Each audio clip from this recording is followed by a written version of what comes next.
하나님 말씀은 요한복음 20장 신약성경 184면 신약성경 184면 요한복음 20장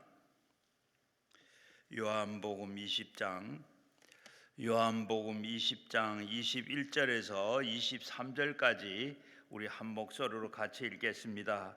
이 말씀을 하시고 손과 옆구리에 보이시니 제자들이 주를 보고 기뻐하더라. 예수께서 또 이르시되 너희에게 평강이 있을지어다. 아버지께서 나를 보내신 것 같이 나도 너희를 보내노라. 이 말씀을 하시고 그들을 향하여 숨을 내쉬며 이르시되 성령 받으라.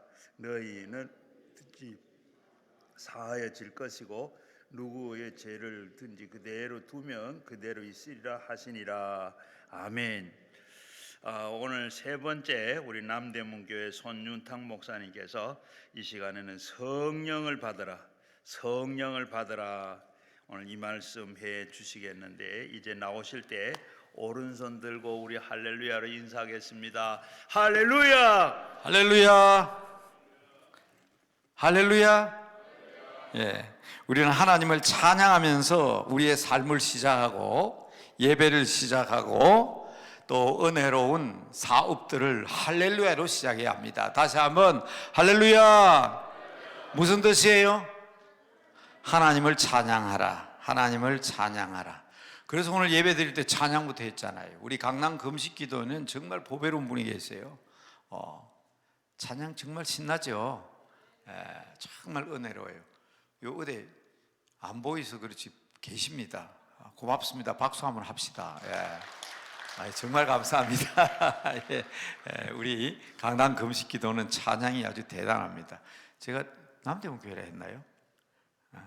강남 금식기도 정말 보배로운 분입니다. 사실 남대문 교회도 찬양은 대단하죠.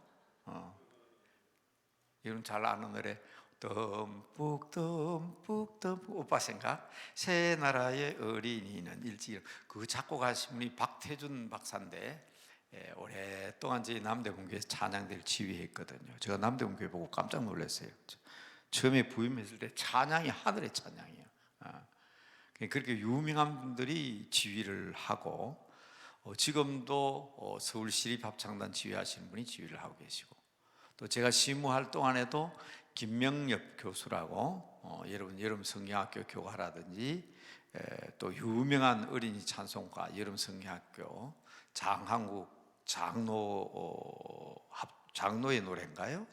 여하튼 어마무시한 노래, 그 찬양들을 많이 쓰신 분들이 지휘를 했어요. 그래서 제가 그 교회에서 너무너무 찬양을 잘하길래 처음 부임회가 놀래가지고 박수 한번 합시다 그랬다가 아주 저 큰일 날 뻔했습니다. 박수는 하나님 앞에 박수하는 것이지 왜 찬양대를 보고 박수 치느냐고 또 그러더라고. 그래서 제가 뭘 했는가 하면 이런 찬양을 듣게 해주신 하나님께 박수하는 거라고. 그러니까 우리 강남 금식기도인데 이런 찬양을 할 수 있는 복을 주셨으니까 박수할 만하죠. 다시 한번 박수 한번 쳐보세요. 고맙습니다. 감사합니다. 방금 문 열고 내다보셨는데 자, 왜 할렐루야를 강조하는 거 아니? 제가 여기서 이 그림을 자주 그렸습니다. 자, 저녁에 7시에는 하도 오랜만이니까 이런 고기를 제가 잘 못 그리지만은 이렇게 그러잖아요. 그죠? 물고기. 생선이 있는데 이 할렐루야입니다. 옛날 우리 선배들이요, 나는 예수 믿는 사람입니다 하는 표시로 고기를 그렸다고. 그런데 물고기의 머리 부분이 할렐루야예요. 항상 여러분 하나님을 찬양함으로 시작하는 여러분 되시기 바랍니다. 예배를 시작할 때도 찬양으로 시작하고요. 세상에서도 그래요. 대통령이 입장할 때요, 한번 보세요. 광복절 행사나 3.1절 행사 때 한번 보세요. 대통령께서 입장하십니다 하면 지금은 누가 하는지 몰라요. 옛날에는 그 고등 여고생들이 대통령 찬가 노래를 부르면 촥 입장을 해요. 군대인 갔다 온 사람 다 알잖아요. 사단장님께서 입장하십니다 하면 군악대가 따라라라라라라라 하면 촥 이게 별을 단 장군이 딱 입장을 한다고. 옛날 임금님이 행차할 때는 취타대가 앞에 앞서가요. 그런데 만군의 여호와 하나님이 우리에게 임재하시는데, 그렇죠? 그래서 여러분 예배할 때는 먼저 성령, 우리 거룩한 하나님께서 우리 예배에 임합십니다 하는 그런 뜻이에요. 그러니까 여러분 찬양이 여러분 입술에서 떠나지 않게 되기를 주님의 이름으로 축복합니다. 찬양은 복이에요.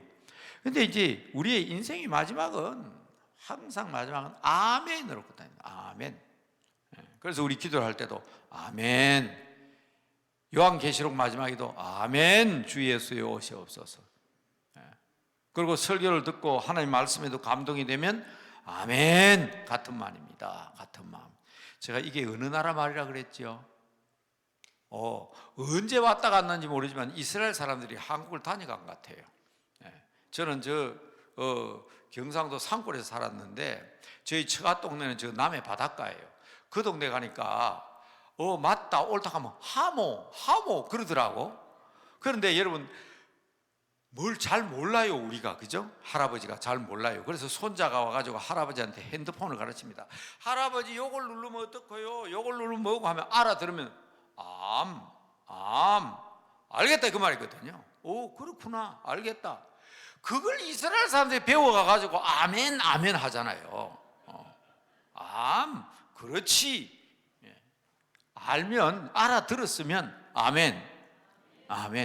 자, 그런데 오늘 말씀에도 부활하신 예수님께서 제자들에게 나타나셨어요. 나타나셔서 뭐라고 말씀하시냐? 자, 우리는 하나님을 찬양하고 아멘으로 삶이 끝나야 되지만 요 몸통 부분이 중요합니다. 몸통 부분. 이 몸통 부분. 생선의 머리도 맛있습니다. 꼬리도 구워 나누면 그냥 바삭바삭하게 참 맛있어요. 그렇지만 역시 생선은 몸통이에요. 몸통. 한번 따라합시다. 샬롬. 너희에게 평강이 있을지어다. 너희에게 평강이 있을지어다. 한때는 말입니다. 한때는 참 웰빙 좋아하대요. 웰빙 식당, 웰빙 산악회, 웰빙 등산도 하는데 웰빙 등산 이러더라고. 심지어 죽는 것도 웰빙이래. 웰빙은 사는 건데 웰빙 다이닝 이래서 하면서 그러더니 고개 싹 사라지더니 그 다음 많이 나오는 말이 힐링이에요. 힐링. 얼마나 상처받는 사람이 많은지. 힐링. 정치한 사람도 그러고 교회도 그러고 힐링. 자, 그 다음에는 뭘까? 제가 얘기했습니다. 그 다음에는 샬롬이다. 왜 샬롬이냐? 하나님의 나라는 샬롬의 나라입니다. 그래서 예수님께서도 부활하신 예수님께서 제자들에게 나타나셔서 너희에게 평강이 있을지어다. 평강을 누리는 여러분 되시기 바랍니다. 오늘 저녁에는요, 여러분 이것 굉장히 중요한 기도 제목입니다. 우리 할렐루야 잘해야 돼요. 아멘 잘해야 됩니다. 그러나 여러분 누리는 삶은 평강의 삶이 되기를 주의 이름으로 축복합니다. 평강, 안녕, 샬롬 같은 말이에요. 이게 다 만사형통이에요. 의사 선생님한테 물어보세요. 옛날에는 그냥 약만 먹으면 낫는 줄 알지만 돈으로 약은 살 수 있으나 병을 낫게 할 수는 없습니다. 그래서 의사 선생님이 마음이 편안해야 병에 안 걸리고 병에서 낫는다 그러잖아요. 그게 평강이거든. 아무리 비싼 돈 주고 침대를 사도요, 돈으로 집취한 침대는 살 수 있지만 그거 누워 있으면 그냥 걱정이 돼가 잠이 안 오면 그건 평강 아닙니다. 편안은 될 수 있어도 푹신한 소파에 기대 앉았으면 편안할 것 같지요. 여러분 세상에 교회, 기도원 어디에 가봐도 이렇게 여러분 편안한 의자 있습니까? 우리 김성광 목사님이 돌아가시기 전에 그래도 우리 강남 금식기도에 나라를 위해서 기도하는 사람인데 제일 편안한 데서 기도해야 된다 하고 이렇게 다 셔를 갖추어 놓고 하나님 나라 가셨어요. 그러니까 여러분 그 편안한 의자에 앉아 계시니까 그냥 몸만 편안한 것이 아니라 마음에 큰 평강을 얻는 복된 여러분 되시길 바랍니다. 우리 기도원이 교회에 와보세요. 이런 의자 없어요. 그러니까 여러분 기도하는 사람들이 정말 몸이 편안하듯이 마음도 편안해야 된다. 이게 평강입니다. 이게 딱딱한 데 있어도 잠이 잘 오고. 그런데 마음만 편안한 것은 평강은 아닙니다. 안과 밖, 마음과 몸이 다 편안해야 그게 평강이에요. 그러니까 돈으로 잠 살 수 없거든요. 그런데 평강이 있으면 잠이 잘 와요. 복인 줄로 믿으시기 바랍니다. 돈으로 약을 살 수 있지만 병 낫게 할 수 없어요. 그러니까 우리 예수 믿는 사람 하나님 나라의 가장 중심은 평안입니다. 평안, 평강, 샬롬. 따라해 봅시다. 샬롬. 옆에 계신 분한테 평강을 빕니다. 샬롬. 여러분 인사도 할렐루야 아멘도 좋지만 평강의 인사를 나눌 수 있는 여러분 되시기 바랍니다. 성경 잘 읽어보라고. 오늘 오전에는 제가 엔 크리스토스를 얘기했어요. 주 안에서, 그리스도 안에서, 능력 주자 안에서, 예수 안에서. 그런데 보세요. 그 다음에 그 주 안에서 다음 따라 나오는 말이 어디에 뭐가 제일 많이 나오는지 한번 보세요. 주 안에서 평안하기를, 주 안에서 평강을 누리시기를, 부활하신 예수님도 너희에게 평안이 있을지어다 제자들에게 그렇게 선포하셨습니다. 그런데 오늘 저녁에 주제는 따라합시다. 성령을 받으라. 뭘 받으라? 구약에서 나오는 성령과 신약에서 나오는 성령은 성격이 조금 다릅니다. 물론 삼위일체 하나님이시니까 하나님의 영이 성령이고 예수님의 영이 성령이십니다. 예수님의 하나님이고 하나님의 아들이 예수님이십니다. 그분이 우리에게 보내주신 영이 성령이잖아요. 사람이 아무리 찰흙 공장을 잘 만들어 놔도 그건 찰흙 공장에 불과합니다. 하나님도 최초에 우주 만물 천지를 만드시고 공작품 하나를 만들으세요. 흙으로, 찰흙 공장. 흙으로 사람을 딱 만들고 그냥 두면 그건 사람 아닙니다. 그건 흙덩어리죠. 찰흙 공장이에요. 찰흙 공장. 그런데 하나님이 그 코에다가 생기를 확 불어넣었더니 생명이 돼서 사람이 된 거예요. 그러니까 우리가 하나님의 생기를 우리는 받아야 되는 거예요. 그런데 이 하나님의 성령 생기를 받았는데 성령은 거룩한 기잖아요. 거룩한 영이잖아요. 그런데 이게 그만 선악과를 따먹고 제 마음대로 사니까 그만 이게 그냥 성령님은 사라지고 흙덩어리의 삶을 사는데 욕심을 따라 자기 욕심 따라 그냥 보암직도 하고 먹음직도 하고 지혜롭게 탐스럽게 하면 그냥 사람이 짐승보다 더합니다. 여러분 저는 시골에서 자랐어요. 소도 키우고 염소도 키웠어요. 짐승들은요 암수가 교배를 하는데 절대로 아무 때나 하지 않습니다. 산기가 돼야 돼요. 암소가 새끼를 뵐 때가 돼야 수소가 가지고 냄새를 이렇게 맡아보고 그래야 교미가 되고 새끼를 낳습니다. 아무 때나 그냥 암수가 붙었다고 해서 저끼리 정욕을 나누는 짐승은 그렇게 안 합니다. 그런데 왜 이놈은 인간들은 시도 때도 없어. 그냥 두 사람만 그냥 놔놓으면 일을 벌이는 게 인간이지 않습니까? 이 흙덩어리에 불과한 인간이 거룩한 하나님의 영을 모르니까 그런 거예요. 그게 인간이라는 존재입니다. 사람이요. 그러면 사람들이 모여 있으면 뭐냐? 그게 교회냐? 사람들이 모여 있다 해서 교회 아닙니다. 그건 무리입니다. 무리. 그래서 120명이 모여 있다 그게 교회가 아니었어요. 그래서 사도행전 2장에 보니까 사람들이 모여서 전혀 기도에 힘썼는데 그때 하나님의 영이 임했습니다. 비로소 그것이 교회가 된 거예요. 그러므로 교회는 성령 공동체입니다. 성령님이 주관하는 공동체예요. 그러니까 성령님의 음성을 듣고 성령님의 뜻에 따라서 교회가 움직여야 되는데 그냥 인간들이 모여있는 것이 교회인 줄 알고 사람만 많이 모이면 교회인 줄 알고 큰일 납니다. 그래서 사람의 생각을 앞세우고 인간의 생각을 앞세우고 그러니까 교회의 분열이 일어나고 교회가 시끄럽고 교회가 세상의 거룩한 성령 공동체에서 하나님의 능력이 나타나야 되는데 그렇지 못한 거예요. 예수님 계실 때는 교회가 없었습니다. 그래서 마태복음 16장 16절에 베드로가 주는 그리스도시요 살아계신 하나님의 아들이다 하니까 오 바요나 네가 복이 있다 이를 알게 하는 하늘에 계신 내 아버지다 성령의 능력으로 고백했다 이 말 아닙니까? 그러니까 예수님이 하신 말씀이 그래 그 믿음의 반석 위에 내 교회를 세울 것이다. I will build my church. 나는 나의 교회를 세울 것이다. will입니다. will. 교회 없었어요. 그 교회가 언제 생겨났느냐? 사람들이 모여있는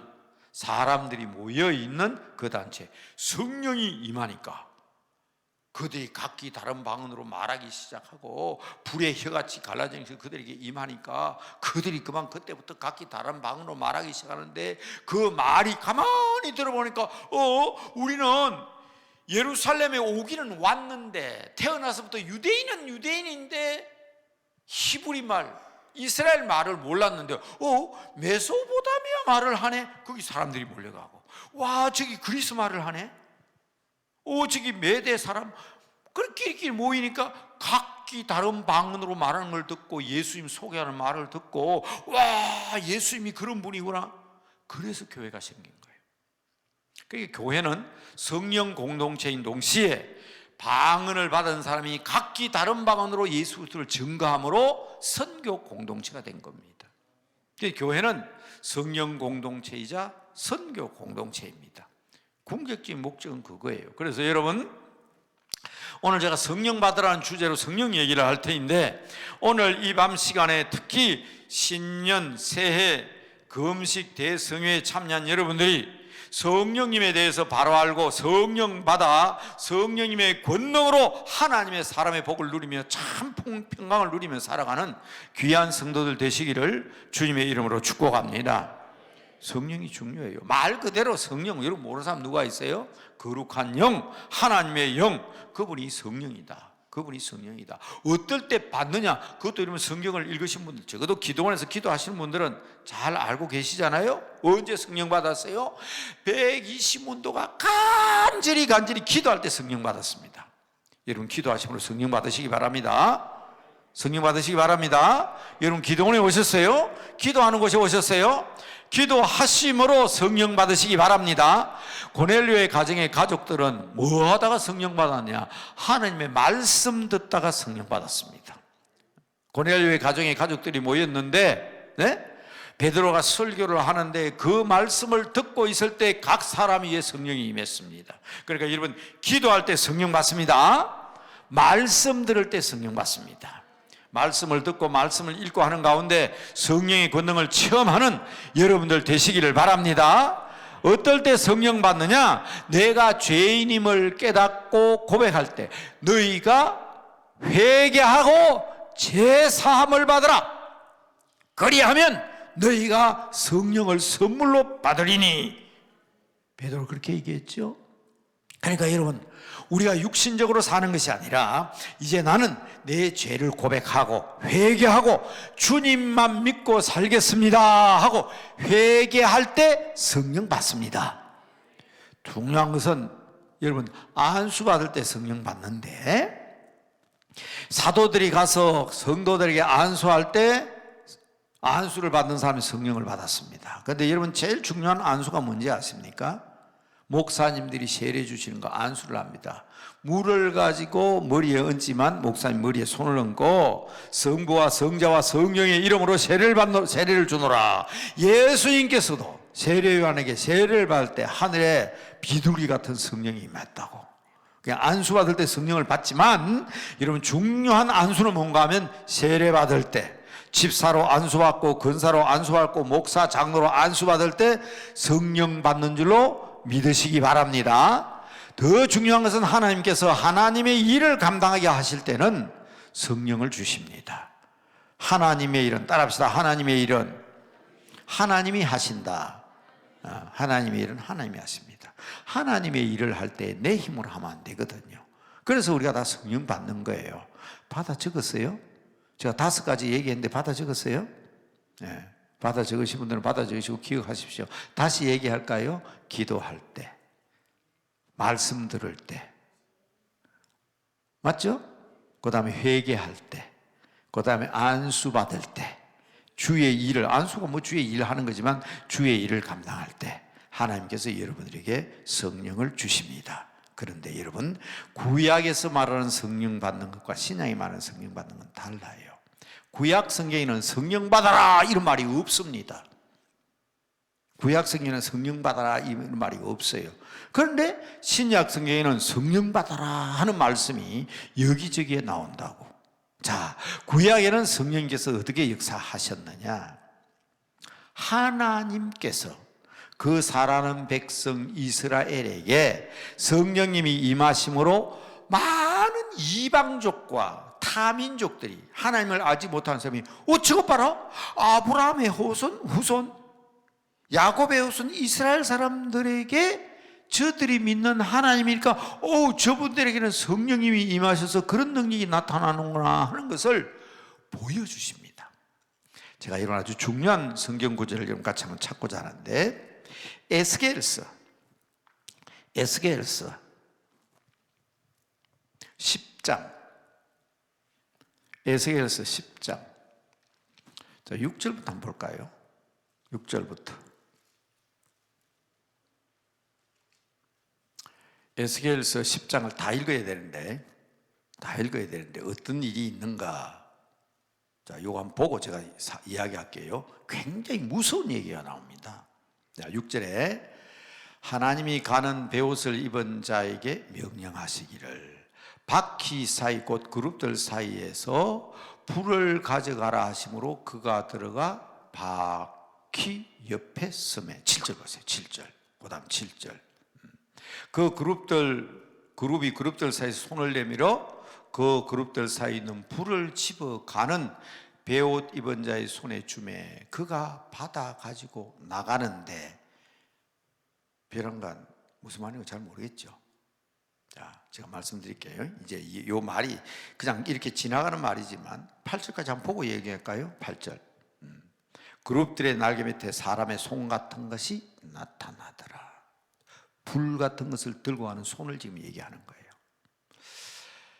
에스겔 시대는요, 이미 이사야 시대에는 히스기야 왕 때 선지자잖아요. 왕궁의 선지자잖아요. 그리고 이사야 다음에 뭡니까? 예레미야잖아요. 예레미야 시대는 시드기야 왕 때 이스라엘 멸망할 때 왕입니다. 정신 차리라. 이제 바벨론에 너희가 포로가 될 것이다. 그렇지만 너희가 애국과 결탁하지 마라. 애굽에는 우상들이 말고 우상 섬기지 말고 참 하나님만 섬김으로 이 나라가 패망하는 것을 막으려고 하면 바벨론과 화친해야 된다 하는 그런 내용인데, 이해가 좀 어렵습니다만은 우리는 예레미야 선지자를 눈물의 선지자라 부르고, 예레미야가 외치던 시대는 이스라엘이 멸망하던 시대입니다. 그러나 에스겔 시대는 이스라엘 나라가 멸망해버렸어요. 예루살렘은 불타버리고, 예루살렘에 살던 사람은 다 그냥 흩어져 버리고, 고관 대작들과 똑똑한 사람은 다 포로로 다 끌려가 버리고, 그래서 그 끌려간 사람 가운데 선지자가 나오는데 그게 다니엘 아닙니까? 다니엘. 여러분 사드락 메삭 아벳노고는 다니엘 아시죠? 그런데 제가 지금 뭘 얘기하나? 에스겔서를 얘기하고 있습니다. 이미 멸망해버렸어요. 그렇게 포로로 끌려간 사람들 가운데 에스겔이 하나님의 선지자로 부름을 받습니다. 그러니까 이사야 시대처럼 왕궁의 선지자 히스기야 왕 때도 아니고, 예레미야처럼 이스라엘이 멸망하기 전에, 멸망하는 찰나가 나고 이미 멸망해버렸어요. 예루살렘 망해버렸어요. 그런데 이해가 안 되잖아요. 포로로 끌려가서 생각해보면 우리가 하나님의 사람들인데 왜 우리 이스라엘 백성들이 이런 고통을 당합니까? 그걸 지금 하나님이 보여주시는 거예요. 어디에서? 그발강이라는 강가에서 하나님께서 환상을 보여주십니다. 그 중에도 이 10장의 내용은 뭔가 하면, 하늘에서 보여줬던 그발강에서 보았던 그 환상 그대로 하늘에서 내려옵니다. 보좌가 돌면서 내려오는데 거기에는 날개가 있고 보좌가 내려오는데 거기에는 형상이 있습니다. 자, 그 형상도 이름 꼭 아셔야 돼요. 한쪽에 보니까 사자의 얼굴이 있습니다. 또 한쪽에 보니까 송아지의 얼굴이 있습니다. 또 한쪽에 보니까 사람의 얼굴이 있습니다. 또 한쪽에 보니까 독수리의 얼굴이 있습니다.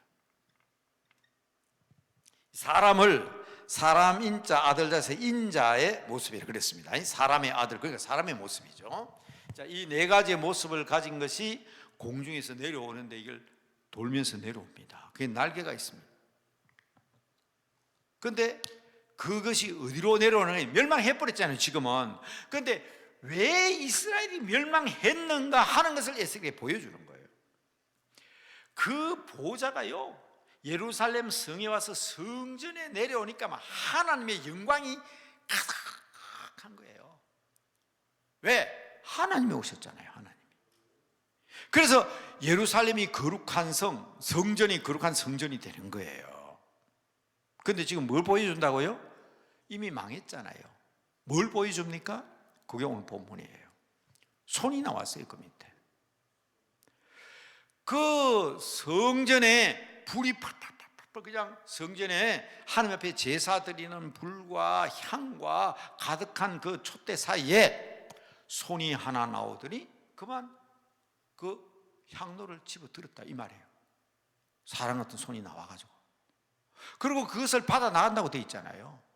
불을 집어 가는데 옷을 입은 자의 손에 주매 그것을 가지고 나가는데, 예루살렘에 영광이 가득하고 정말 거룩한 성이었는데 한 바퀴 돕니다, 성전을. 자, 거기까지만 읽었지만 더 뒤에 보면 동쪽에 서서 못 떠납니다. 이 보좌가 못 떠나요. 머물러 섰다가 다시 올라갑니다. 그리고 이제 여러분, 예루살렘 성전이 있고 바깥에 예루살렘 성이 있잖아요. 예루살렘 성을 한 바퀴 돕니다.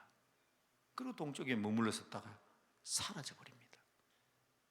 그때 보니까 완전히 그냥 폐허가 돼버린 거예요.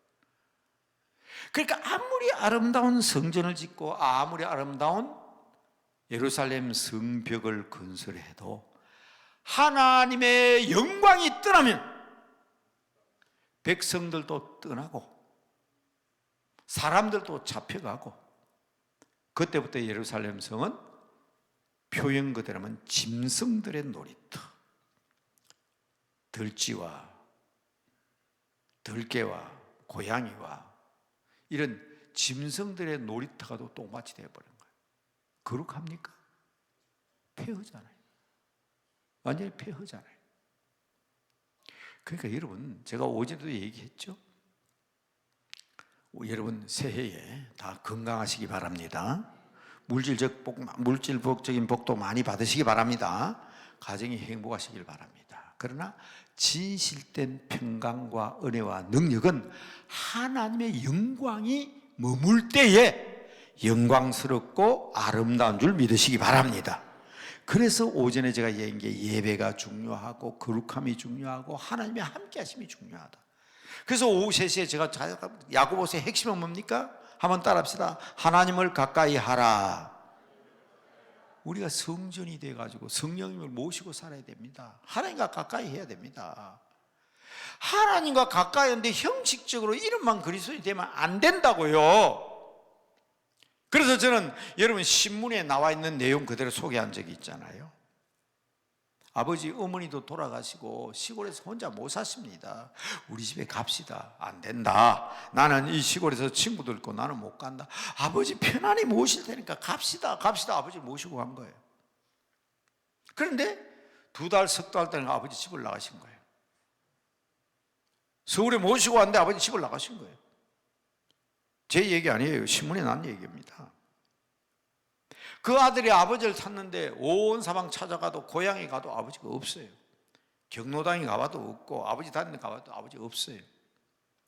마침 아버지 친구를 만나가지고 아느냐 물어봤더니, 야, 그냥 나갔냐? 집에 아무것도 안 써놨더냐? 그랬더니 집에 뭐 써놓고 갔어요. 종이를 남겨놨는데 4번아 잘 있거라, 6번은 간다, 그렇게 써놓고 갔다는 거 아니에요. 이게 무슨 암호냐? 아들이 4번아 잘 있거라, 6번은 간다. 이게 무슨 말이냐? 이게 그 같이 지내던 친구가, 마, 니 그것도 모르냐? 1번은 너희 집에 1번이 누구냐? 우리 아버지죠. 웃기는 소리 하지 마라. 1번은 네 마누라가 1번이고 2번은 너희 집 딸이 2번이고 3번은 너희 집 강아지가 3번이고 4번이면 니다, 니. 5번은 파출부 아줌마, 6번은 네 아버지다. 그게 무슨 뜻입니까? 아버지를 모신다고 해서 모신 거냐? 아버지를 집에다 모셔놔 놓고 돌아보기를 하냐? 대화를 하냐? 손주딸이 어느 대학 들어갔는지 몇 학년인지 얘기도 안 해주고, 아들이란 놈이 몇 시에 출근하는지 몇 시에 퇴근하는지 소식도 없고, 그냥 밥만 먹여주면 아버지 모시는 것이냐? 너희 아버지가 하던 말이 있다. 나를 데려다가 뒷방 늙은이 취급할 바에 왜 날 데리고 왔냐? 그래서 6번인 아버지, 뒷방 늙은이 취급받던 6번 아버지가 견디지를 못해서 4번아 잘 있거라, 6번은 간다 하고 가셨다는 거예요. 저는 여러분, 그전에 누가 만들어내는 가십인지 진짜 기사인지 모르겠지만 저는 그걸 읽고 하나님 앞에 회개했습니다. 이유가 뭔지 아십니까? 우리가 누구 모시고 삽니까? 하나님을 가까이 한다고 성령님 모시고 살잖아요.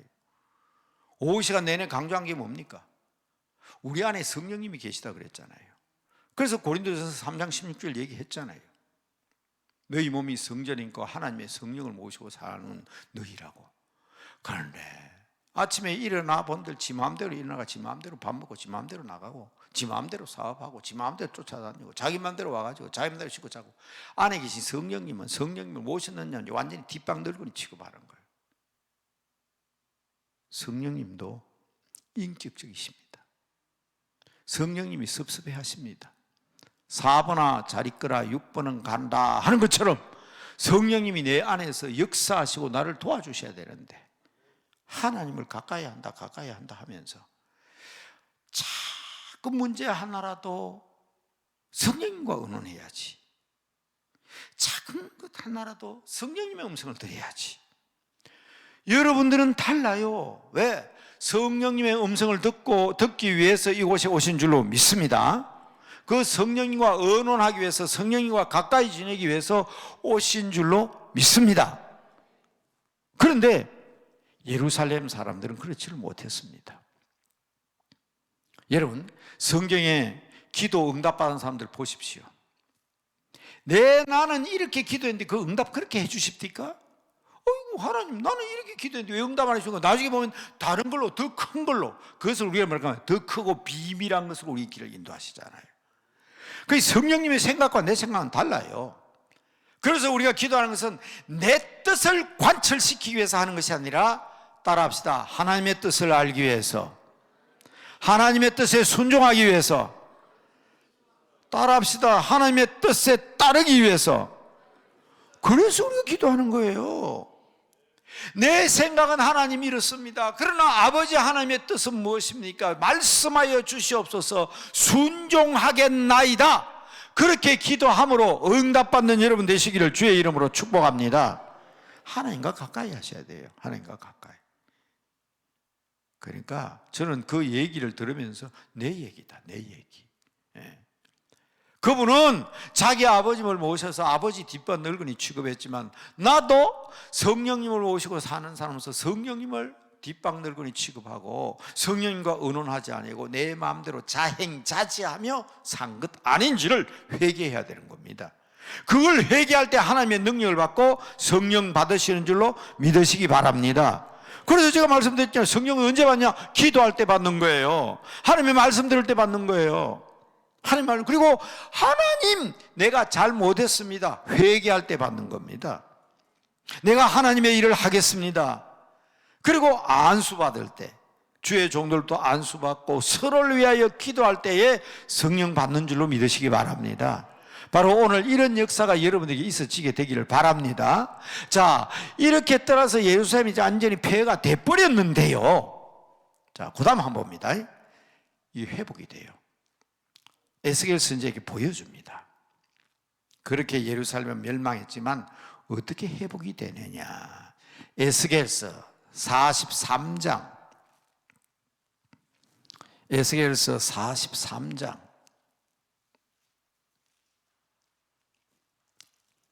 3절인가 4절인가 한번 찾아보실래요? 네, 에스겔 43장 3절 나왔네요. 화면에 나왔습니다. 한번 보세요. 뭐라고 되어 있는지. 그 모양이 내가 본 환상 곧 전에 성읍을 멸하러 올 때에 보던 환상 같고 그발 강가에서 보던 환상과 같기로 내가 곧 얼굴을 땅에 대고 엎드렸더니 4절에 한번 보세요. 뭐라고 나오는지. 여호와의 영광이 아까 어디로 떠났어요? 동문으로 떠났죠. 어디로 들어옵니까? 동문을 통하여 성전으로 들어갑니다. 예루살렘 성에 영광이 가득합니다. 에스겔 선지자를 통해서 비전을 보여주고 소망을 보여주는 겁니다. 물론 37장에 보면 마른 뼈의 환상도 보여주셨습니다. 자, 이걸 보고 나니까 예루살렘 성전 문지방에서 물이 흘러나오기 시작하는데 그 물을 건너려고 때 발목까지 왔습니다. 1천척을 청량하니까 무릎까지 오고 다시 청량하니까 허리까지 오고 다시 오니까 헤엄을 칠 만한 물이 되는 거예요. 그 성전 문지방에서 막 물이 막 흘러나오는 거예요. 이게 죽었던 예루살렘이 다시 회복하는 광경이에요. 그래서 그게 읽어보면 쭉 나중에 기회 되면 읽어보세요. 제가 신약을 얘기하고 있기 때문에 요한복음을 얘기하고 있기 때문에 그 얘기는 또 구약 얘기할 때 얘기하겠습니다. 그러나 요거는 알고 계셔야 돼요. 이 회복의 역사와 더불어서 우리가 같이 따라야 하는 거예요. 발목까지 왔다. 발목신앙 가져야 돼요. 부지런히 드나들어야 돼요. 교회에 드나들고 강남 금식균에 드나들고 여러분 가정과 거룩한 기도의 곳으로 드나들어야 돼요. 이게 발목신앙입니다. 옛날 우리 선배들은요 이 발목신앙을 엄청 강조했습니다. 지금은 다 차 타고 다니지만 그때는 다 걸어 다녔거든. 그리고 무릎신앙은 더 중요합니다. 엎드려야 돼요. 하나님 앞에 무릎 꿇어야 돼요. 기도하는 신앙입니다. 성전을 드나드는 신앙, 무릎을 꿇고 기도하는 신앙, 허리는 일하는 거 아니면 봉사하는 신앙. 그래서 나중에 물이 철철 넘치니까 헤엄을 안 치면 푹 빠지니까 성령의 거룩한 강에서 헤엄을 치는 신앙, 이 충만한 신앙이라고 합니다. 그러니까 어떤 역사가 일어납니까? 그 강물이 흘러가는 마다 죽었던 풀이 살아나고 고기들이 뛰어놀고 놀라운 생명의 역사가 나타납니다. 그게 에스겔서 43장 이후에 나타나는 거예요. 살아나지 않는 것이 있네. 죽었던 것이 다시 안 살아나네. 그 갯벌입니다. 갯벌. 근데 갯벌이 죽어버렸다고 생각했는데 성경 잘 읽어보세요. 갯벌이 소금바다가 돼버립니다. 소금. 염전이 돼버려요. 염전. 여러분 옛날에는 소금이, 그래서 월급 받는 사람을 뭐라 그래요? 셀러리맨이라고 하잖아요. 소금을 월급으로 줬기 때문에 그 정도로 소금은 귀중한 금과 같은 거예요. 그러니까 이게 죽었는 줄 알 때 갯벌은 염전이 돼버렸어요. 어떤 역사가 있을 때? 하나님의 영광이 돌아왔을 때. 그게 성령 받아라 말이 없습니다. 그들의 행위를 보고, 그게 구약 성경의 특징이에요. 구약 성경은 행위를 강조합니다. 율법을 강조합니다. 그래서 할례를 받아야 돼요. 그래서 성령 받아라 한 것이 아니라 이렇게 하나님의 영이 임하시는 거예요. 어디든지 성령 받아라 해서 받은 게 아닙니다. 노아에게도 그렇고 아브라함, 이삭, 야곱, 모세 다 성령님이 함께 하심으로 이런 역사가 일어났습니다. 성령 받아라가 아니라 내가 너와 함께 한다. 그래서 이사야, 예레미야 선지자가 하나님의 종이 되고 선지자가 된 겁니다. 엘리사가 나타나고 기적이 나타나는 겁니다. 그런데 신약 성경에는 이미 우리의 신분이 달라진 거예요. 그 신분을 회복하는 것이 바로 이거 아닙니까? 잘 아셔야 됩니다. 사자복음, 마태복음입니다. 송아지복음, 마가복음입니다. 사람복음, 누가복음입니다. 독수리복음, 요한복음. 이게 굉장히 중요한데, 이거 회복의 신약 성경에 나타나는 회복의 역사 가운데 이 복음서가 엄청 중요해요. 목사님 무슨 예수 메시아가 마태복음에 나오고 마가복음에 누가복음에 요한복음 4번이나 나옵니까? 똑같은 게 절대로 똑같지 않습니다. 그걸 여러분들 이 강남 급식기도원에 와서 기도하는 여러분들은 아십니다. 왜? 제가 이거를 엄청 여러분들이 강조했습니다. 절대로 같지 않습니다. 사자복음이잖아요. 사자복음. 사자의 얼굴을 하고 하늘에서 나타나신 것처럼 오늘 우리 신약 시대에 사는 사람들에게 사자의 얼굴로 나타나신 분이 계십니다. 그게 예수님인데 이것을 우리는 왕으로서 나타나는 예수님. 마태복음 잘 읽어보세요. 유대인의 왕으로 오신 분이 누구냐 그렇게 기록되어 있잖아요. 하늘과 땅의 권세를 가진 내가 너희들에게 명령한다. 왕의 명령입니다. 누구는 누구를 낳고 누구는 누구를 낳고 다윗 왕조 14대 14대 그건 왕의 족보입니다. 예수님이 왕으로 오셨어요. 왕으로. 사자의 얼굴 왕으로. 그래서 마태복음을 사자복음이라고 합니다. 아니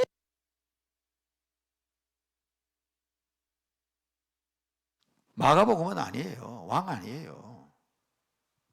예수님이 종입니다. 종, 노예입니다. 노예. 종으로 오셨어요. 종으로. 내가 온 것은 섬김을 받기 위해서 온 것이 아니라 섬기러 왔다. 철저한 종으로서 노예로서의 예수입니다. 섬기는 분으로. 그게 어떻게 같습니까? 왕인 예수님하고 종인 예수님은 다르죠. 완전히 다릅니다. 이건 베드로 복음서이기 때문에 그렇습니다. 베드로가 예수님 살아계실 때 예수님 잘 몰랐거든. 그래서 서로 그냥 제자들이 섬김을 받으려고 했거든. 예수님 돌아가시고 부활 승천하시고 난 다음에 베드로가 눈물을 흘리면서 베드로가 통곡합니다. 왜 우리는 예수님을 제대로 알지 못했을까? 그분은 섬기러 왔는데 우리는 섬기려고 했구나. 그래서 제자들의 못난 모습을 가지고 설교를 하고 설교를 하는데 자기가 그 당시 헬라말을 할 줄 모르니까. 지금은 세계가 영어로 통용이 되고 우리나라 젊은이들은 영어 잘합니다. 그런데 어른들은 영어 잘 못하잖아요. 그러니까 그 제자들 12제자인데 나이면 베드로는 그 당시 세계인 헬라 그리스를 잘 못해요. 그러니까 통분을 하니까 그걸 갖다가 막 통역을 하는 사람이 하나 있는데 이게 마가예요.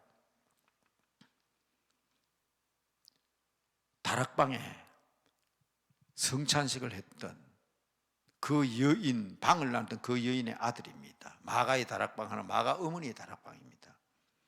그런데 그 여자에게는 남동생이 있었는데 그 사람이 바나바라는 사람입니다. 그래서 이 마가는 처음에는 바나바를 따라다녔습니다. 그래서 바울 따라다녔고요. 그리고 중간에 돌아오잖아요. 바울은 이 마가를 쳐다보지도 않으려고 그랬습니다. 2차 전도 여행할 때 바나바가 데려갔자 안 데려갔다. 이런 놈을 어떻게 데려가냐, 이 철없는 놈을. 그런데 바울이 디모데스에 보면 이렇게 나옵니다. 마가를 데려오너라. 그는 매우 유익한 일꾼이라고 합니다. 변화되었어요. 뭐 때문에? 돌아와 보니까 상대 주는 사람이 없고 제일 나이 많은 베드로를 따다대면서 베드로가 헬라 말 못하니까 베드로가 설교하면 헬라를 통역하고 말씀 받고 말씀질할 때 성령이 임하는 거예요. 마가가 성령을 받은 거예요. 그래서 베드로의 마음을 그대로 마가복음에 실어놓은 겁니다. 그래서 마가복음에는 베드로 냄새가 풀풀풀 납니다. 제자들의 못난 모습, 부끄러운 모습, 군병 도니까 빨갛고 도망가는 모습. 다른 복음서에는요, 예수님 앞에 엄마가 와가지고 우리 아들 하나 좌의정 우의정인데 마가복음 그렇게 안 돼 있어요. 아들이 직접 제자들 못난 모습이니까 형제끼리 그냥 좌의정 우의정 달라고 그럽니다. 그 마가복음에 그렇게 나옵니다. 이게 종으로 오신 예수님이에요. 그러니까 후회하는 거예요. 우리 선생님은 종으로 왔는데 우리는 그냥 왕노릇 하려고 그랬구나. 그게 마가복음입니다. 그게 보세요. 에스겔서예요. 하나님의 모습이 나타나는데 이렇게 나타날 것이고 예언되어 있는 거예요. 요거는요, 누가는 의사잖아요. 과학자잖아요. 사람이잖아요. 그래서 누가가 볼 때는 진짜 예수님은 인자더라. 그래서 누가복음에는 다른 복음서에 없는 참된 인간의 모습이 나타납니다. 예수님이 인간의 참된 인간, 하나님은 참된 인간의 모습. 선한 사마리아 사람의 이야기, 삭개오의 이야기, 돌아오는 탕자의 이야기, 부자와 나서의 다른 복음서 어디 나옵니까? 누가복음에 안 나와요. 그러니까 그런 얘기를 통해서 우리 예수님은 진실한 인간으로서 우리 가까이 오신 분이다. 그래서 인자복음, 사람복음이 누가복음이잖아요. 여러분 이거 공관복음이랍니다. 이거는요 꼭 아셔야 돼요. 공관복음. 여기 예수님이 계시면 저분은 왕이시다. 아니야, 저분은 성기는 종이야. 아니야, 저분은 참 진실된 인간이야. 객관적으로 이렇게 본 거예요. 근데 이건 아니에요. 예수님의 제자 요한이 있었잖아요. 이건 주관적이라고 그러죠. 제4의 복음서. 주제는 뭡니까? 나는 나다는 거예요. I am. 에고 에임이 그럽니다. 헬라어로 에고 에임이. 나는 길이다. 나는 진리다. 나는 생명이다. 나는 태초부터 하나님의 말씀이다. 나는 양의 목자다. 나는 포도나무다. 이게 요한복음이잖아요. 다르죠? 나는 이거는. 그러니까 여러분 성경을 읽을 때 이거 알고 읽어야 되겠어요? 모르고 읽어야 되겠어요?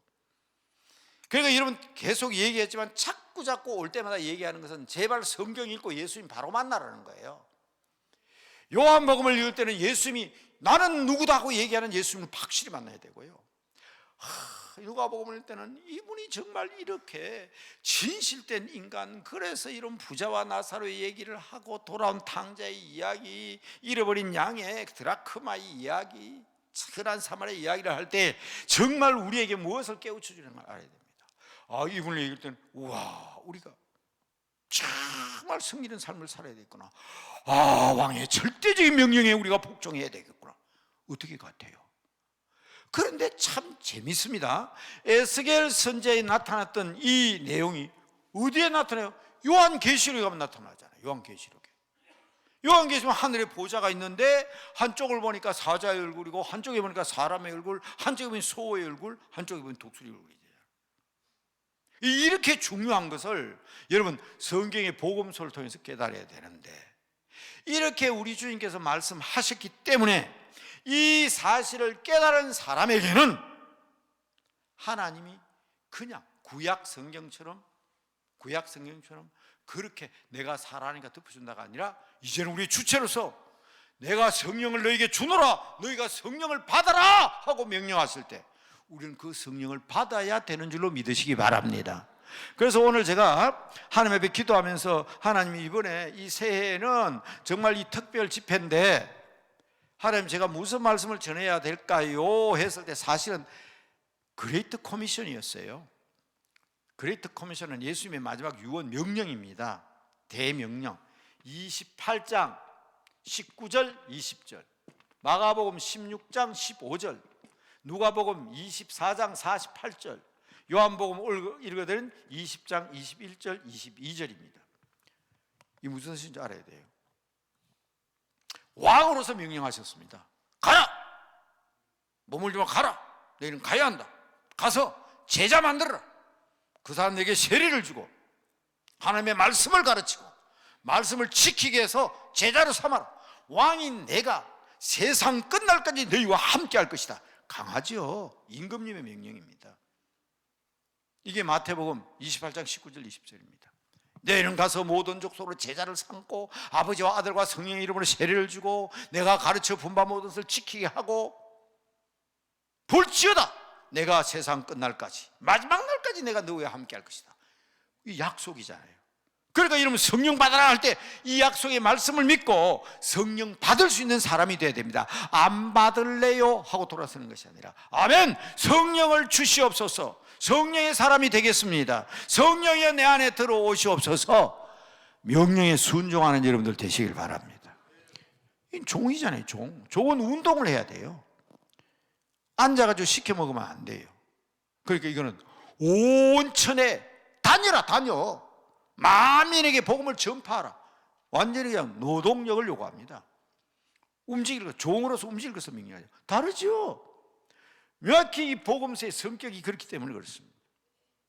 종으로 오신 예수님이 종으로 성령같이 우리는 온천에 다니면서 손 목사 너는 은퇴했다고 영종교에서 가만히 잡아먹고 자고 놀고 있을 것이냐? 나는 은퇴했다. 안 되다. 가라. 어디로? 네팔로 가라. 그래서 저는 그 네팔에서도 카트만두에서도요 차를 타고 가면 14시간 타고 들어가야 됩니다. 저희 학교까지는. 비행기로 가니까 그래도 40분 만에 가지. 오늘 여기 장로님이 계시는데 그 장로님 오늘 저녁 저하고 같이 한 장로님인데 이 장로님은 저희 네팔 우리 신학교에서 제가 자주 얘기했죠. 피딤이라는 곳에 1400m 고지에 교회를 세운 장로님이 여기 와 계세요. 깜짝 놀랐어요. 오늘 만나가지고. 그 1400m에 어떤 교회가 있는지 아세요? 제가 갔는데요. 장로님 아마 같이 갔나요? 먼저 가서 장로님 세우셨고 아마 제가 뒤에 갔나? 여하튼 1400m 고지에 있다 해서 나는 차가 그냥 1400m로 쫙 올라가는 줄 알았어요. 그런데 아무리 가도 끝이 없어. 어디까지 왔어요? 3000m 고지에 올라왔대. 아니 1400m 교회인데 왜 3000m 올라왔어요? 우리나라처럼요 터널이 뚫려 있는 게 아니에요. 그 히말라야 산 언덕인데 그 터널 뚫습니까? 그 보셨죠 여러분? 텔레비에 무슨 직업? 극한 직업. 네팔 사람도 운전하는 거 나오잖아요. 여기는 천길 만길 산 꼭대기, 여기는 지금 절벽인데 그런 산을 타고 가는데 얼마까지? 3000m까지 올라갔어요. 그러고 나서 다시 내려가야 돼. 1600m를. 그래야 1400m. 우리 장로님 그 세워놓으신 그 PD미란 교회에 1400m, 1600 도로 내려가야 돼요. 거기에서는 아이고 거기에 교회가 900m에 있습니다. 그리고 900m라 이러면 큰일 납니다. 거기도 어떤 날은 4500까지 내가 올라갔다. 8800m가 제일 높은 산이잖아요. 우리나라는 백두산은 2744인데. 그러니까 그게 3000m, 2000m 올라가 다시 내려가야 꼴짝꼴짝 들어갈 수가 있어요. 네팔 청년들이 왜 영어를 그렇게 잘하느냐 제가 사사치 알아봤더니 꼴짝꼴짝마다 동네마다 말이 달라요. 말이. 우리나라는 이런 데도 방언이 다르잖아요. 제주도 사람 봐. 제주 방언하면 알아듣지도 못해요. 그런데 이 나라 사람들은 다 단절돼. 지금이 그렇지 다 단절돼 있잖아요. 말이 다 달라요. 그래서 네팔어를 배우려면 얼마나 어려운지 영어 배우는 게 더 쉬워요. 그래서 네팔 청년들이 영어 잘해요. 두바이 안 가보세요. 전부 그 호텔에서 일하는 사람 기름 장사들은 바깥에 일 안 하잖아요. 호텔 지나놓고 그냥 네팔 청년들 불러가 일 시키는데 그 청년들 영어를 엄청 잘합니다. 하루에 2000명씩 외국으로 나가요. 우리 신학교에 분교관 두바이도 있습니다. 홍콩에도 있고요. 말레이시아에도 있고요. 이 아들은 영어를 잘하니까. 네팔은 너무 어려워. 글자를 내가 한 배울 때 한 달 내내 알파벳도 난 못 쓰겠어요. 근데 영어는 안 그렇잖아요. 그러니까 그런 산 꼴짝꼴짝 다 언어가 달라요. 가야 돼요. 뭐요? 다녀야 돼. 무서워하면 안 돼. 3000m 내려서 제가 3000m 꼭대기 올라가 하늘을 쳐보니까 하늘에 별이 총총 돼 있는데 별이 잡힐 것 같아. 근데 내려보니까 저 밑에도 하늘이 하나 있어. 새까만 하늘에 별이 총총 떠 있어. 왜 저기 웬 하늘이니까 그게 피디미래. 밤중이 되니까 깜깜하니까 아무것도 안 보는데 그 동네에 불빛이 있으니까 반짝반짝 별빛처럼 보여요. 왜? 1600m 밑에 있으니까 하늘처럼 보이잖아. 그래서 저는 하늘로 올라갔다가 하늘로 내려가 봤어요. 이제는 그런 곳까지 가야 되는 거예요. 이게 마가복음에 너희는 온 천하에 다니면서 전하라 그랬어요. 여러분 위해서 기도해 주시기 바랍니다. 소 목사도 생각나거든. 네팔 산 꼴짝꼴짝을 위해서 여러분 기도해 주시기 바랍니다. 여러분들 기도해 주셔야 저도 한 달에 한 번씩 와서 설교할 때 더 힘있게 그냥 그런 곳에 영감 받아서 와서 설교하지. 그렇잖아요. 이게 왜냐하면 예수님이 그렇게 사셨으니까. 누가복음 뭐라 했어요? 정인이다 이랬어요. 정인. 이건 참 사람다운 인간다운 말입니다. 정인, 증거하는 사람이다. 그러면 사람 복음이잖아요. 사람 가운데도 판사같이 하나님 있다 없다 재판하지 말라는 거예요. 전도하러 가나면요 막 하나님 있다 없다 싸우고 돌아오는 사람인데 절대로 그러면 안 돼요. 그 전도 안 돼요. 그 사람은 하나님 없다고 나는 있다고 그러면 결국은요 이겨도 목적은 예수 믿게 하는 게 목적이지 사후가 이기는 게 목적이 아니거든. 그 판사 노릇하면 안 됩니다. 어떤 사람은 검사 노릇합니다. 야 너 죄인이야, 너 죄인이야. 예수 믿어. 그렇게 검사들이 모든 사람 죄인으로 보잖아요. 너 죄인이야, 죄인. 그러면 전도 안 됩니다. 어떤 사람은 변호하고 옵니다. 우리 하나님은 좋은 하나님이야. 나 하나님 편이야. 그거 전도 아닙니다. 정인. 네가 말한 것처럼 나도 그랬다. 나도 예수 믿기 전에 네하고 똑같은 생각 가졌다. 그런데 내가 예수 믿고 이렇게 바뀌었다. 증인이죠, 증인. 이게 누가복음입니다. 그런데 오늘 말씀드린 것은 달라요. 이건 여러분 공간복음이에요. 이거는 완전히 주체적인 거예요. 내가 지금 얘기하는 거예요. 부활하신 주님께서 나는 길이다, 나는 생명이다, 나는 목자다, 나는 포도나무다 하는 그 주님께서 야 너희에게 평강이 있을지어다 성령을 받으라 하고 명령하시는 거예요. 성령 받으시기 바랍니다. 성령 받으시기 바랍니다. 언제 성령 받느냐 말씀드렸습니다. 그런데 중요한 것은 시계가 자꾸 야, 저녁에는 기도 많이 해야 되잖아요. 그렇죠? 저도 저녁에는 돌아가야 되니까 성령에 대해서 얘기하라 하면 제가 오늘 아마 내일 한 새벽 4시까지 해도 될 것 같은데 여기 책 갖다 놨는데 다 팔렸네요. 제가 쓴 성경 아주 작은 책자가 있습니다. 그게 아마 2,000원짜리 3,000원밖에 안 되는 빨간 작은 책이 있는데 2주 만에 3주 만에 새벽마다 읽고 답쓰고 그러면 성령의 체험을 하게 되는 그런 글을 쓴 거인데 오늘 제가 이걸 설교하면서 가보니까 없어요. 제 책은 딱 지금 2권밖에 안 남아있어요. 전에는 이건 한 200권 정도 있었는데 한 2, 3년 동안 다 나간 것 같아요. 자, 그러나 그 책은 제가 한번 갖다 놓겠습니다. 근데 그걸로 제가 오늘 저녁에 어떻게 다 설명하겠어요? 그러니까 시계를 보니까 여러분 이제 성령 받는 방법을 얘기했으니까 이제 이걸 알아야 여러분들이 기도할 것 같아요. 성령은 내 안에 계십니다. 나와 함께하고 계십니다. 그리고 성령을 습습하게 하면 안 됩니다. 그래서 하나님께서는 이 신약 성경에서 성령을 받으라고 하면서 우리에게 성령의 구체적인 모습을 알기 쉽게 설명하는 비유를 쓰셨어요. 구체적인 설명은 여러분들이 얼마든지 성경을 찾아보면서 얘기할 수 있는데 그 용어만 말씀드릴게요.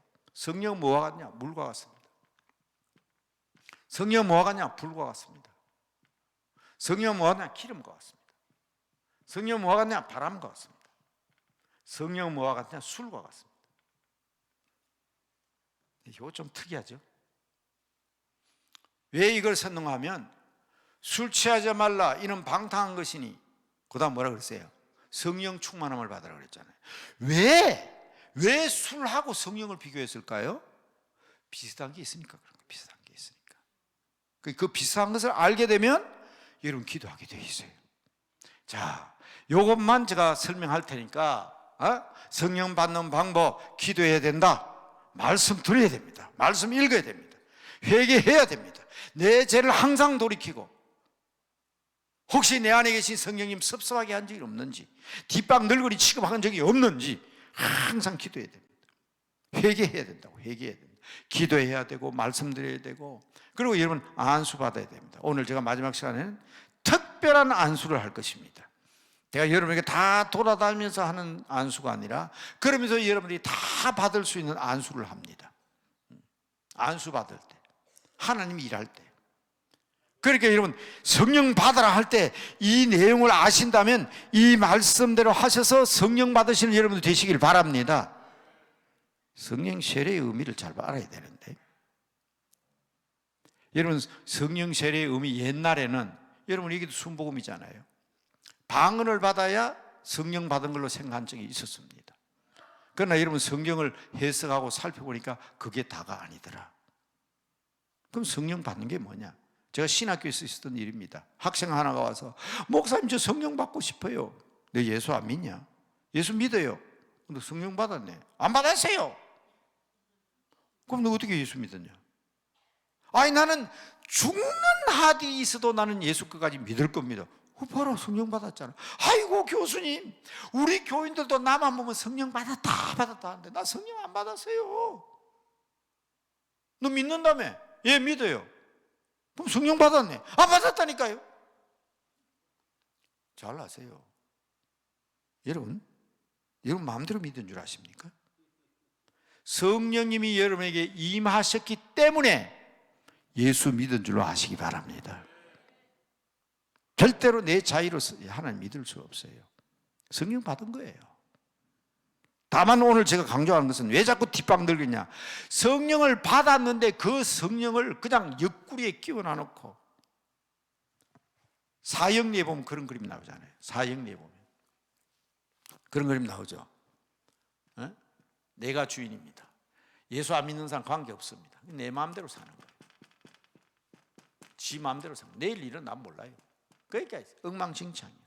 그런데 딱 보면 예수님을 탁 모시면 그리고 나는 주님의 말씀에 복종하면 내일 일은 난 몰라요. 그렇지만 우리 주님이 주이시니까 딱 질서 있게 살아가잖아요. 그런데 문제는 여러분 이렇게 삽니까? 이렇게 안 살잖아요. 이게 문제예요. 이게. 그러니까 이 사이에 뭔가 있어요. 그게 뭐냐? 방금 제게 찾아온 학생과 똑같은 얘기예요. 자기가 주인이야. 나 예수 믿어요. 예수님 모셨어요. 자기가 주인이니까. 자기는 아무것도 모르잖아. 그러니까 이거는 나머지 그림은 똑같아요. 그러니까 다른 사람이 바깥에서 볼 때는 이게 예수죄인지 예수 안죄인지 알 수가 없는 거예요. 오늘 여러분 오후 2시, 3시 예배 때 한 게 뭡니까? 믿음이 있다 하고 행함이 없으면, 믿기는 믿는다고 예수님을 모셨는데 내가 잘 살기 위해서, 내가 건강하기 위해서, 내 병 낫기 위해서, 내 자식들 잘 되기 위해서, 우리 가문 형통하기 위해서 예수를 모신 것이지 뜻은 내 뜻대로 사는 거예요. 그 그림이 똑같지. 다만 다른 것은 바깥에 있던 예수님을 내 안에 마음에 모시고 온 것뿐이에요. 그러니까 이게 뭡니까? 뒷방 늙은이지. 그러니까 예수님을 여기다 모셔야 되는 거예요. 이런 것을 우리는 뭐라 그러냐? 성령 충만. 주님께 모든 것을, 오직 모든 영광을 주님께. 예. 기회가 있으면 이건 나중에 저 고린도 전서를 통해서 말씀드릴 겁니다. 고린도 전서는 이런 사람을 신령한 사람이라고 그랬습니다. 이런 사람을 육에 속한 사람이라고 그랬습니다. 그런데 고린도 전서 3장 1절에 보면 이것은 어떤 사람이냐? 육에 속한 사람이야. 육신에 속한 사람이라고 했어요. 너는 아직도 육신에 속하였구나. 즉 어린아이구나. 어린아이는 자기밖에 모르거든. 어린아이가 엄마를 위해서, 아빠를 위해서, 하나님의 영광을 위해서 아닙니다. 우리 엄마는 날 위해서 존재하는 거예요. 우리 아빠는 날 위해서 존재하는 거예요. 엄마 아빠한테 얘기하면 다 오는 거예요. 내가 주인이에요. 그런 어린아이 같은 신앙. 그래서 분명히 고린도서 3장 1절에 그렇게 나와 있습니다. 너희가 아직도 육신에 속한 자, 즉 아직도 어린아이구나 그래요. 그러니까 우리가 이래 되면 안 되거든. 지금 우리가 말하는 것은 이렇게 변해야 되는 거예요.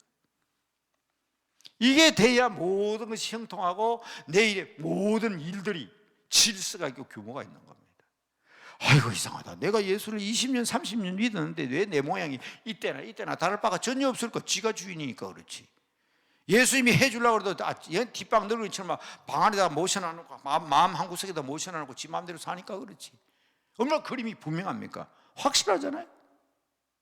그러니까 오늘 여러분들 우리가 성령을 받으라, 성령 충만함을 받으라. 너희는 온 천하에 대해서 복음을 전가하되 성령 충만함을 받고 마음의 평강을 누리고 하는 이 성령은 바로 물과 같고 불과 같고 기름 같고 바람 같고 술과 같은 성령님을 체험해야 되는 거예요. 물은 여러분 아시다시피 말씀을 상징하기도 합니다. 그래서 이 물은 깨끗하게 씻어주기도 합니다. 맞습니다. 성령을 깨끗이 씻어주기도 합니다. 그러나 우리가 성령 충만할 때는 채운다는 뜻이잖아요. 넘친다는 말. 물은 흐르다가 웅덩이가 있으면 안 흘러가는 게 아니에요. 웅덩이를 채우고 흘러갑니다. 장애물이 있으면 둘러서 갑니다. 여러분 낙수물이 똑똑똑 떨어져도 바위를 뚫습니다. 여러분 물의 힘을 알아야 돼요. 그것처럼 성령님을 모시고 사는 사람은 부드럽습니다. 유합니다. 흘러갑니다. 그래서 성령 충만한 사람은 화를 내고 모든 것 잘 해나가고 마지막에 그냥 엎어버리는 사람들이 있어요. 참 안타까운 일이에요. 물과 같은 성령의 능력을 받으시기 바랍니다. 그러되 어렵고 힘든 일이 있어도 둘러가거나 채워가거나 조그마한 것으로 채워가시고 깨끗이 씻어가면서 나아가는 성령. 불은요, 이건 능력이죠. 불 같은 성령. 불길 같은 주 성령 강구하는 우리에게 불 같은 능력 받으시기 바랍니다. 그래서 그리스도 안에 있는 자로서 모든 것을 할 수 있는 능력의 사람들이 되시기 바랍니다. 그러기 위해서는 여러분 이게 아닙니다. 성령 충만해야 됩니다. 성령님을 통해서 모든 것을 맡기고 성령님을 받아서 그분의 명령대로 순종할 수 있어야 된다 이 말입니다. 기름과 같다. 여러분 참 대단하잖아요. 옛날에는 몰랐습니다. 여러분 기름 없으면 어떤 세상이 될까요? 네? 기름이 없으면 어떤 세상이 될까요? 근데 그때 어떻게 이 구약 신약 시대 때 성령님을 기름으로 비유했을까요? 일하게 하시기 위해서. 그래서 우리 목사, 장로, 권사집사들이 기름 부었다 그러잖아요. 성령님의 능력을 불같은 성령과 달리 정말 일할 수 있는 능력과 힘을 얘기합니다. 그게 기름 같은 성령. 그래서 이런 메시아라 말은 기름 부음을 받았다는 뜻입니다. 그리스도라 말은 기름 부음을 받았다는 뜻입니다. 그런데 그것은 우리와는 다릅니다. 우리는 한 가지밖에 못해요. 선지자로 기름을 부음 받든지, 왕으로 기름 부음을 받든지, 제사장으로 기름 받든지. 그런데 예수님은 세 개 동시에 만족하십니다. 무식한 우리들을 가르쳐 주시기 위해서 선지자로 기름 부음을 받았고, 죄 많은 우리들의 죄를 깨끗하게 하시기 위해서 제사장으로 기름 부음을 받으셨고, 아둔하고 내 마음대로 사는 우리를 다스리기 위해서 왕으로 기름 부음을 받았습니다. 여러분, 혹시나 그 책을 일반 서점에서는 지금 어렵고, 왜냐하면 이게 2006년에 제가 쓴 책이 있습니다. 성교적 교회 직분론이라는 학문적인 책입니다. 책에 보면 직분론이 나오는데, 그거 쓰고 나서 어떤 사람은 조금 저한테 이의를 제기하는 사람도 있습니다. 교회에서 직분은 기름을 받게 되는데, 예수님은 세 개가 동시에 이루어지지만 우리는 사람 하나밖에 못 본다. 목사는 선지자로서 기름 부음을 받았다. 하나님의 말씀을 가르치고 하나님의 뜻을 가르친다. 그 다음 두 번째 때문에 제가 이걸 좀 얻어먹었어요. 왜냐하면 왕은 치리하고 다스립니다. 그래서 장로님은 왕으로서 기름을 부음 받은 사람이다. 그랬더니 어떤 목사님이 제보고, 안 그래도 장로님들 때문에 힘든데 목사님이 없어서 왜 장로님을 왕이라고 하느냐. 그래가지고 그 책 쓰고 나는데 제가 요걸 좀 얻어먹었습니다. 그러나 여러분 보세요. 왕을 어떤 왕으로 봐야 됩니까? 예수님은 섬기는 왕으로 오셨잖아요. 다윗 왕이 나단 선지자의 책망을 듣잖아요. 히스기야가 이사야 선지자의 말을 듣잖아요. 장로님은 교인들의 대표입니다. 목사는 교회의 대표고, 교회의 대표는 하나님의 교회입니다. 하나님께서 능력을 받은 선지자고요. 장로는 교인들의 대표이기 때문에 교인들로서 우리의 지도자를 뽑았기 때문에 왕적 권능을 가지고 있다고 해도, 성서적으로 신학적으로 문제가 없다 해도 그게 조금 이해가 안 되는 사람은 안 되는가 봐요. 그래서 하다 못해서 그 목사님이 그랬습니다. 목사님도 장로잖아. 목사도 장로거든요. 그 목사님도 왕 하시라고. 그런데 여하튼 그 책 이름은 성교적 교회 직분론입니다. 2006년에 나왔습니다. 혹시 헌책방에 가면 출판사는 미션 아카데미입니다. 제가 이 글을 쓰고 나서 조금 목사님들에게 욕을 좀 얻어먹었습니다만은, 그러나 그건 사실이거든요. 그러나 제일 중요한 거는요, 만인 제사장입니다. 우리는 다 제사장들입니다. 만인 제사장. 천주교처럼 말입니다. 신부만 사제권이 있고, 신부만 하나님께 기도하고, 우리 죄지면 하나님 앞에 직접 기도 못하고 신부의 고해 성사가 아니라는 거예요. 따라합시다. 우리 모두는 제사장들입니다. 그런데 예수님은 우리 모두를 제사장 삼으시기 위해서 자기 몸을 제물로 드렸어요. 대제사장으로서. 그래서 우리를 다 제사장으로 삼아주셨습니다. 다 예배자로 만들어주셨다 이 말입니다. 다 집사로 만들어주셨다 이 말입니다. 제가 오늘 아침에 말씀드렸나요? 집사의 직분을 잘하는 사람은 아름다운 지위를 주신다. 그 집사가 뭐냐? 설교하는 집사를 목사라 하고, 치리하는 집사를 장로라 하고 말씀드렸나요? 그 제가 가지고 있는 직분은 성경의 근거에서 직분을 얘기하는 거예요. 중요합니다. 신방하는 집사를 권사라 하고, 교회 살림사는 집사를 안수 집사라 그러고, 그 일을 돕는 사람을 우리는 집사라 하지만 가르치는 집사를 교사라 하고, 찬양하는 집사를 찬양대라 한다. 다 집사, 다 제사장이 돼야 되는 거예요. 다 제사장이. 그러니까 여러분, 그 직분의 권세를 잘하면 그게 전부 다 기름을 부어야 되는 거예요. 그러니까 이게 성령의 능력으로 일하는 사람들은 다 기름 부음을 받아야 돼요. 다른 말로 할까요? 성령 받아야 합니다. 성령 충만해야 주의 일을 할 수가 있습니다. 기름 부음을 받아야 합니다. 목사 장로만 기름 부음은 아니에요. 여러분 모두가 다 이 밤 시간에 기름 부음을 받는 여러분들 되시기를 주님의 이름으로 축복합니다. 안 보여요, 안 보여. 바람은 나무 가지가 흔들려야 보이는 거지, 바람 부는 것은 우리 눈에 보이지 않습니다. 그러나 그 힘이 있잖아요. 세상 사람들 우리를 뭐라고 하든 간에 우리는 성령의 권능으로 힘있게 살아가는 당당한 여러분들 되길 바랍니다. 비실비실하는 그 좋아하는 부모 아무도 없습니다. 하나님은 비록 내가 부족하고 어떤 사람은 배운 것이 없고, 어떤 사람은 나이가 들어서 힘을 못 쓰고, 어떤 사람은 병이 들었고, 어떤 사람은 팔다리가 없고, 어떤 사람은 가난하지만 그래도 나는 하나님의 아들이다, 당당하게 나가는 사람이 돼야 되는 거예요. 에? 옆에 그냥 캐디락이 지나가고 최고 고급차가 지나가도 나는 자전거를 타고 하더라도 진짜 그러면 사고 납니다. 그렇지만 마음은 말입니다. 타타타타타타타 나는 오토바이 타고 가지만 너는 12개 갔다, 이런 당당함을 가진 그리스도인이 되라는 것이 바로 바람 같은 성령을 받은 사람들의 역사함입니다.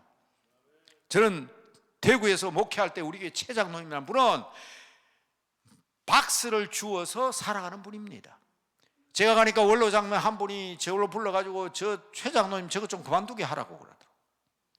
아니, 교회 장로가 이 집 저 집 가구에서 박스를 주워가지고 그걸로 생활하는데 이게 무슨 창피냐고 그래서 내가 최장님 만나고 그랬습니다. 장로님 참 보기 좋습니다. 어느 날 제가 차를 몰고 가는데 앞에 약간은 요만한데 막 그냥 산더미 같은 박스가 지나가는 거예요. 근데 추월을 했는데 추월을 못 하겠더라고. 그래 나중에 저쪽에 차를 중앙선을 막 싹 가버리고 우리 장로님이에요. 그 장로님이 그 땀을 뻘뻘 끌고 가는데 내가 그걸 보고 그랬어요. 장로님 정말 멋있어요. 70이 다 돼가는 장로님이 그 힘있게 니아까를 끌고 가는 모습이 너무너무 좋다. 그러니까 이 장로님이 힘이 나가지고 막 그 장로님은 얼마나 저를 좋아하는지 사람은요 칭찬하면 좋아합니다. 그러니까 여러분 그 장로님 모습이 달라졌어요. 표정이 달라졌어요. 그러더니 그만 아들을 그냥 신학교 보내가 목사 됐어요. 너무너무 그냥 목사님이 좋다는 거예요. 그러니까 여러분 보세요. 우리가 비록 남보다 아는 것 없고 가진 것 없고 힘이 없어도, 우리가 좀 부족해도 내 연소함을 없이 여기지 못하게 하는 사도 바울의 교훈처럼 우리는 남에게는 보이기에는 어설프게 보여도 바람 같은 성령의 능력을 가지고 살아가는 여러분들 되시길 바랍니다. 이것 조금 동그라미는 거 이해가 안 되죠? 술 먹은 사람하고요, 술 취한 사람하고 예수 믿는 사람하고 공통점이 있어서 그렇게 얘기하는 거예요. 술 취하지 마라. 이는 방탕한 것이니 성령 충만을 받아라. 어떤 건지 알아요? 술 마신 사람은 담대합니다. 우리 믿는 사람은 담대해야 돼요. 술 마신 사람은 했던 소리 또 하고 했던 소리 또 합니다. 술 마신 사람은 안 돼봐서 모르죠. 저는 안 믿는 가정에서 살아서 술 마신 사람과 함께 산 사람입니다. 어릴 때부터. 우리 아버지는 그렇게 점잖고 하루 종일 말 안 하시는데 술만 자시고 보면 저녁내 똑같은 말이에요. 결혼해놓고 보니까 우리 장인어른 도 그렇더라고. 얼마나 담대해. 우리 장인어른은요, 우리 집사람 있는데 죄송합니다. 우리 장인어른은요 조용하고 일만 열심히 하는 분이에요. 그런데 술만 한 잔 자시면 동네가 시끄러워요. 저기 돌으면서 우리 아들 이름이 한별이거든요. 근데 제가 손씨잖아요. 저 끝에서부터 송별아 하고 들어옵니다. 그거 점잖은 사람이 부끄러움도 모르고 막 송별아 하고 들어옵니다. 그 담대함이 어디서 나옵니까? 술 먹은 힘에서 나오는 거예요. 그런데 성경은 술 취한 것은 방탕한 것이다. 술 먹어서 그런 게 아니라 성령 충만해서 담대하게 했던 말 또 하고 했던 말 또 하고 예수 믿으라 복음 전하라 했던 말고 또 하는 겁니다. 그리고 순간순간 몰라 잊어버려. 한 가지에 집중해요. 그것만 자꾸 합니다. 우리가 주님을 위해서 사는 사람은 잠깐 세상을 잃어버려도 이 기도원에 와서는 좀 잊어버리세요. 그리고 하나님의 은혜만 사모하세요. 간절히 기도하다 보면 아이고 목사님 무슨 소리 합니까? 나는 이것 때문에 여기 왔는데 이거 해결받아야 되는데 그거 잊어버리면 안 되잖아요. 여러분 한번 해보세요. 정신없이 기도하고 하나님만 사모하고 기도하다가 가보면 해결되어 있다고. 저는 집사생활 오래 했잖아요. 저도 서리집사 생활 오래 했어요. 여러분 학교 선생하다가 보면 학교에서 온갖 일 다 터집니다. 학부형과의 관계도 있고요, 선생과도 관계도 있고요. 그러면 저는 그거하고 이거하고는 관계가 없잖아요. 성경 읽습니다. 창세기부터 골방에서 성경 읽는데 희한해요. 창세기부터 일어나가다가 출애굽기, 레위기, 신명기가 해결 다 돼버렸어요. 학교 오면 다 해결되어 있어요. 전혀 다른 거잖아요. 바로 이겁니다. 여러분 술 취한 사람은요 그런 걸 잊어버리기 위해서 그냥 술 마시는 거예요. 그러니까 여러분들 성령 충만한 사람은 오직 주님만 바라보고 있는 거예요. 한락하면 할 말이 많습니다. 저는 술 마시는 가정에서 자랐고 술 마시는 사람들 속에 자랐기 때문에 제가 술을 안 마셔서 그렇지, 저도 술 마시면 되게 술이 셀 것 같아요. 왜냐하면 우리 집에는 대대로 그냥 술집안이에요. 우리 사촌님은 술을 너무 많이 마셔가지고 40대에 돌아가셨어요. 저는 그 목수인데요, 일을 하는데 술을 안 마시면 일을 못 한대요. 술을 한 잔 마셔야 일이 된대요. 그러니까 하루 종일 술독에 빠져 사는 사람이 아닙니까? 그게 이 망가져가지고 일찍이 세상을 떠났어요. 그런 집안에서 자랐으니까 술 먹는 사람 특징에 대해서 얘기하라 하면 할 말이 엄청 많습니다. 예수 믿고 진짜 왜 예수님이 이렇게 말씀하실까, 성경이 왜 이렇게 말씀할까, 가만히 보니까 똑같은 점이 엄청 많은 거예요. 했던 말 또 하고 했던 말 또 하고, 뭐 하나 빠지면 다른 건 안 보여요. 그것밖에 안 보여요. 아무 이유도 없이 그냥 그것만 그냥 밀고 나가고요. 그래놓고는 며칠 지나고 잊어버렸다고, 나 그런 적이 있었나 이랬었고. 그러나 우리는 하나님에 대해서 성령 충만한 사람은 그렇지 않잖아요. 그러니까 여러분, 여기에서 정말 요거는 어려운 말 하나도 없잖아요. 어려운 말 하나도 없죠. 물과 같고 불과 같고 기름 같고 바람 같고 술과 같다. 근데 요거는 조금 생각해봐라고 한 겁니다. 술과 같다 하면 술 취한 거 똑같은 걸 생각할까 봐. 그건 아니죠. 그러니까 여러분, 이거는 여기 아마 살을 붙이고 성경에서 찾아보면 제 설명보다 더 많은 말씀이 있을 겁니다. 시간 잘 지키죠. 자, 정확하게 12시 20분, 4시 20분, 8시 20분입니다. 더 하고 싶은 말이 있어도 하나님께서, 성령께서 여러분 가르쳐 주실 줄로 믿습니다. 정말 중요한 것은 여러분, 이 복음서의 명령라도의 마지막 우리 주님께서 고기를 걸어가면서 얘기했습니다. 너희에게 평안이 있을지어다. 그러나 평안하다고 발뻗히고 있지 말라는 거예요. 누워있지 말라는 거예요. 앉아있지 말라는 거예요. 너희에게 평안이 있을지어다 하고 난 다음에 성령을 받으라. 어떤 성령? 물과 불과 기름과 바람과 술과 같은 성령을 받아서 예수님 중심으로 살게 되므로 2026년에는 성령 충만한 가운데 무슨 일을 만나든지, 그 다음 그렇게 되시기를 주님의 이름으로 축복합니다. 우리 다 같이 기도하는데, 오늘은 여러분, 우리 사회 하시는 목사님이 나와서 기도할 때는 제가 여러분 안수가 끝날 때까지 기도하는 겁니다. 안수할 거니까 여러분, 하나님 주시옵소서, 성령 충만하게 하여 주시옵소서, 간절한 마음으로 주여 부르짖고 다 같이 기도하겠습니다. 주여!